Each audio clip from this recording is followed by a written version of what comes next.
જય માતાજી, જય શ્રી કૃષ્ણ. વ્રતનો છે આજે ચોથો દિવસ અને આરતીની તૈયારી કરે છે મમ્મી અને પપ્પા બેય જોવો. અને પ્રસાદીમાં છે આપણે આજે જામફળ.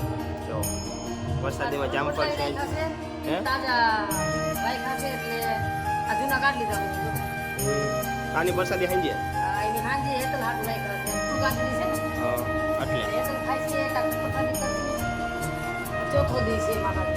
ચોથો દિવસ. તો મિત્રો આરતી સ્ટાર્ટ કરી છે અત્યારે.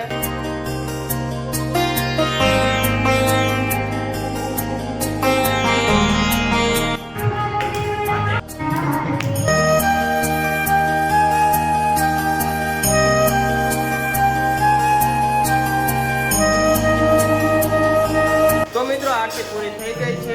સવારનો નાસ્તો કરવા બેસી ગયો છું. તો મિત્રો સવારનો નાસ્તો કરીને ફ્રી થઈ ગયો છું. અત્યારે જવાનું છે અમારે કામે અને આ બ્લોગને ઘણી એન્ડ કરું છું. બ્લોગ પસંદ આવ્યું તો લાઈક કરો. મળીએ હવે જલ્દી નવી આરતીમાં. Bye bye.